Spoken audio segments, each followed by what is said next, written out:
নমস্কার বন্ধুরা, আমার রান্নাঘরে আপনাদের সবাইকে স্বাগত। আজ আমার রান্নাঘরে বানানো হচ্ছে অফিসের টিফিন রেসিপি। তো চলুন কী বানিয়েছি, কেমন করে বানিয়েছি সেটাই আপনাদের দেখাবো। আর আজকে বানিয়েছি আলু সয়াবিনের তরকারি। তবে সয়াবিনগুলো আমার সেদ্ধ করা আছে। এই যে দেখছেন কত জল আছে, তবে জলগুলো এখনও বার করা হয়নি। জলগুলো আমি পরে বের করে নেব। আগে দেখিয়ে দিই কী কী নিয়েছি। এখানে কেটে নিয়েছি ছোট ছোট আলু, টুকরো করে নিয়েছি। এখানে মাটন, চর্বি আছে, জিরে আদা বাটা আছে, পেঁয়াজ বাটা আছে, আদা আর কাঁচা লঙ্কা বাটা আছে। তো এখানে ভালো করে জলগুলো চিপে নেব। আর কালকে মাটন আনা হয়েছিল, তো মাটনের সাথে মাটনের চর্বিগুলো যদি দেওয়া হয় তাহলে মাটনটা অনেক বেশি তেল তেলে হয়ে যায়। সেই জন্য চর্বিটা আমি দিইনি, চর্বিটা রেখে দিয়েছিলাম। তো আজকে আলু সয়াবিন বানাচ্ছি। আলু সয়াবিনের মধ্যে কখনো দিয়ে বানিয়ে দেখবেন, দারুণ লাগে। আলু সয়াবিন যদি পছন্দ না করেন তাহলে ডিমের কারি যদি বানান তো ডিমের কারির মধ্যে দিয়ে দেবেন, সেটাও ভালো হয়। এখানে দিয়ে দেবো হাফ চামচের মতন পাঁচফোড়ন। এরপরে আলুগুলো আমি একটু তেলে ভেজে নেব। এখানে আলুটা পছন্দ মতন আপনারা দিতে পারেন, তবে আমি একটু সয়াবিনটা বেশি রেখেছি, আলুটা রেখেছি কম। এখানে দিয়ে দিলাম নুন আর হলুদ। নুন হলুদ দিয়ে ভালো করে আমার ভাজা হয়ে গেছে। এরপরে দেবো পেঁয়াজ বাটা। পেঁয়াজ বাটা 1 চামচই ছিল। আর দিয়ে দেবো আদা আর কাঁচা লঙ্কা বাটা। আর এটা ধনে আর জিরে বাটা আছে। সবগুলোই বাটা মশলা। বাটা মশলার কিন্তু টেস্ট অনবদ্য। গুঁড়ো মশলার চেয়ে বাটা মশলার কিন্তু অনেক বেশি টেস্ট আসে। আর দিয়ে দিলাম এখানে টমেটো, দিয়ে দিলাম 2টো তেজপাতা, দিয়ে ভালো করে একটু কষিয়ে নেব।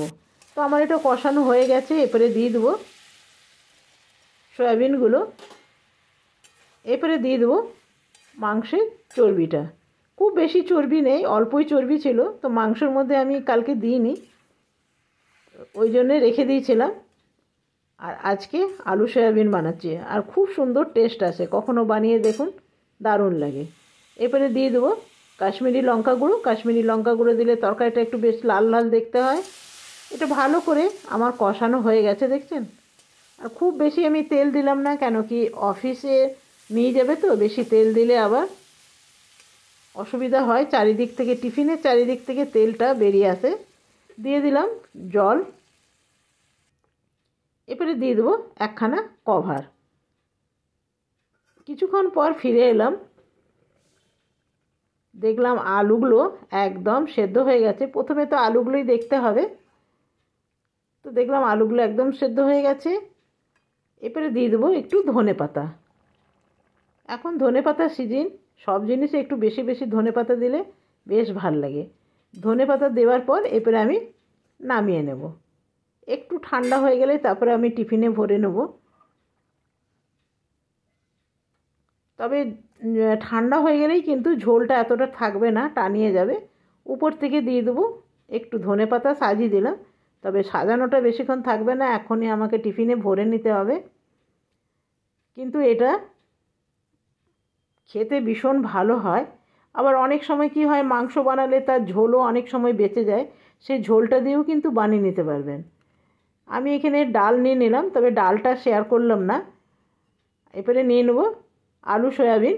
তবে চর্বিগুলো এখানে দেব না, যেহেতু টিফিনে দিচ্ছি, মানা করে দিচ্ছে যেন চর্বি না যায়। সেজন্য চর্বিগুলো বেছে বেছে আমাকে দেখে দিতে হচ্ছে, যেন টিফিনের মধ্যে চলে না যায়। ব্যাস, এই অফিস টাইমে এত বেশি হড়বড়ি থাকে না, আপনাদের সাথে কোনো দিন শেয়ার করা হয়নি, তো আজকেই প্রথম শেয়ার করলাম। তো ভালো করে আমি লাগিয়ে দিলাম। তবে যেটা রোজ টিফিন নিয়ে যায় না, সেই টিফিন কারিটা অফিসে ছেড়ে এসছে। তো আজকে আমার ঘরে এমনি একটা মিল্টনেরই ছিল, সেটার মধ্যে দিয়ে দিচ্ছি। তবে এটাও ভীষণ ভালো, এয়ার টাইট একদম, খুব একটা পড়ে না। তবে যদি তরকারিতে বেশি তেল দেওয়া হয়ে যায় তবে তেলটা কিন্তু বেরিয়ে আসে, এমনি ঝোল টোল কিন্তু পড়ে না। তবে রোজ যেটা নিয়ে যায় সেটা কাঁচের, তো সেটা ভীষণ ভারী। তো এটা খুব একটা ভারী না, একদম এয়ার টাইট, পড়ে না, একটু পড়বে না। ডাল টালগুলো আছে, কোনো দিন পড়েনি। তো এটা মাঝে মধ্যেই যখন টিফিনটা ছেড়ে আসে তখনই মাঝে মধ্যে এটা নিয়ে যায়। তো চলুন এটা বক্সে ভরে নিই। তো কেমন লাগলো রেসিপিটা আপনারা অবশ্যই জানাবেন। আর ভালো লাগলে একটা লাইক করতে ভুলবেন না। কালকে আসবো আবার নতুন রেসিপি নিয়ে। আপনারা সকলে ভালো থাকবেন, সুস্থ থাকবেন। আর এখানে উপর থেকে দিয়ে দিলাম একটা টিস্যু।